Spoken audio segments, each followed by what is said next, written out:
At the beginning of the movie, a stewardess from Germany named Elena arrives in Santiago to see her boyfriend Daniel. He is a photographer. They attend a gathering of Salvador Allende's supporters. Daniel is invited on stage to present his poster in support of the current president. Elena is preparing breakfast. At that moment, the phone rings. Daniel picks up the receiver and is informed that Augusto Pinochet has seized power and supporters of Allende have been arrested. Everyone needs to flee urgently. They go out onto the street, where they see that the military is arresting everyone indiscriminately. Daniel starts taking photos of what's happening. Elena asks him to stop, but he doesn't want to. A random shot is fired, and the crowd people disperses in all directions. The military notice Daniel taking photos and apprehend him and Elena. All the detainees are taken to the stadium, where an unknown person with a black bag over their head addresses the crowd of Salvador Allende's supporters. Among them is Daniel. He is referred to as the German who was creating posters in support of Allende. Elena watches as her boyfriend is taken away somewhere, but she can't do anything. Anyone who moves or utters a word is shot on the spot. They take Daniel away in an unknown direction. Elena returns home and sees that there has been a search. Everything is in disarray. Their photos miraculously survived, and the military didn't take them. The movie transports us to a torture chamber, where a man is attempting to extract information from Daniel about his accomplices. Daniel insists that he's just a German and has no accomplices. The man doesn't believe him and shocks him. Meanwhile, Elena arrives at a secret refuge of Salvador Allende's supporters and tells everyone that Daniel has been taken somewhere. Friends inform her that it might be the Dignidad colony. Elena asks for their help to rescue him from there, but everyone just shrugs and wishes him luck. Next, the movie scene takes us to a torture chamber where Daniel has already been severely beaten. Exhausted and weakened from bruises and electric shocks, he can no longer speak. A man approaches his bed, embraces him, and reassures him that the danger is no longer present. Daniel has an acquaintance, and Elena wants to learn from him about Colony Dignidad. The acquaintance claims it's a charitable mission, but in reality, it's a cult led by Paul Schaefer. After the war, he was a preacher in Germany, and later, he moved to Chile to create a new world governed by his rules. Elena asks if it's possible to join this cult, but she is warned that once you join, there is no going back. Arriving at the location, Elena sees that the colony is surrounded by a high fence. At the gates, she is greeted by a worker of the colony who says, "May the God keep you." Elena repeats the greeting. The colony worker takes her passport and personal belongings from her. She says that she won't need any of it. Elena is invited to confess to the priest Paul Schaefer. They engage in an emotional dialogue. The priest asks Elena why she has come and instructs her to undress. She responds that she came for him, after which he embraces her. Elena is shown her bunk in the common room. The room appears very gloomy in its appearance and doesn't inspire joy. Elena receives her new personal belongings and is told that this is all she needs. At the end of the day, all the girls who reside here enter the room. Their faces don't look very positive. Judging by their clothing, they have clearly been working diligently somewhere. Soon, a colony worker arrives and compels everyone to take some pills. Elena asks what these pills are, but doesn't receive an answer. The film takes us to a hospital where Daniel lies beaten to near death and exhausted on a hospital bed. The doctor says that Daniel may not recover and become a normal person because it is unknown whether his brain's cortex has been damaged. A mentally ill patient with obvious signs of a psychiatric disorder enters Daniel's hospital room. He has incoherent speech and is mentally disabled. The nurse escorts him out of the room. All the girls and boys are being sent to separate rooms in the church. Priest Paul is by the coffin, attempting to revive the deceased within it. Priest Paul shouts loudly and calls upon the god, but nothing happens. One of the men in the room says that the priest spoke with the voice of the god.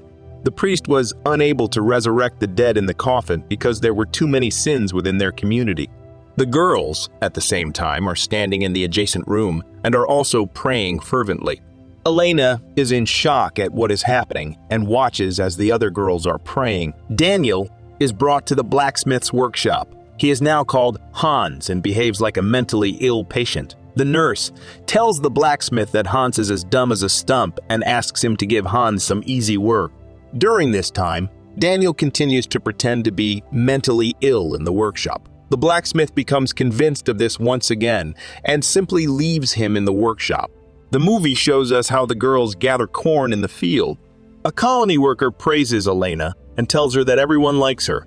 Elena accidentally mentions that Dora, one of the girls, has a fiancé named Dieter. The colony worker needed to know this information.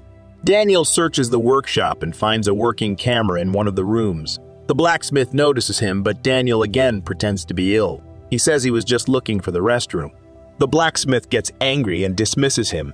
When the girls are already asleep, one of them is taken away somewhere. It turns out to be Dora. Elena runs after them and wants to find out where the colony worker took her.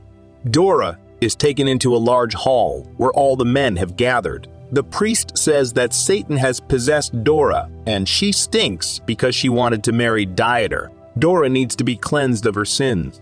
Her beloved is the first to strike her, and then the entire crowd of men attacks her. Elena sees everything that is happening through a dirty window, and one of the men notices her. She gets frightened and returns to the room where she is noticed by one of the sleeping girls. The priest enters the girls' room and stares intensely at all of them. Elena meets the girl Ursula and asks how to get to the men's gathering where Dora was beaten. However, Ursula silently walks away. While working in the field, Elena hides in the grass and runs to the river to bathe. As it later turns out, the priest forbids such actions. During the men's gathering, he says that Elena has defiled the water with her foul body and is possessed by demons of falsehood and debauchery. Afterward, the priest strikes her in the face several times. As with Dora, the crowd of men wants to beat Elena. But fortunately, they are not successful in harming her. All this time, Daniel was preparing for an escape. We see him running along the fence and looking for a place to climb over it. Daniel accidentally touches a rope, triggering a siren that alerts them to the escape attempt. He approaches the fence, but it's electrified. Daniel fails to escape and loses consciousness from the electric shock. In the colony, they organize a parade in anticipation of the arrival of the presidential convoy. Daniel and Elena meet and agree to meet in the barn that evening. The priest boasts about the weapons he brought for the new authority. They ask him to bring more rifles and poison gas. The priest replies that the gas is already prepared. They tell him to demonstrate how it works, but not on dogs, on people. The priest stared intently at Daniel. Elena and Daniel meet in the barn at night and discuss their escape plan. Daniel tells Elena that he tried to climb over the fence to escape, but it was electrified. He says the guards are armed and he narrowly avoided being shot. Later, he accidentally steps on a hatch, which, as they later find out, leads to an underground tunnel.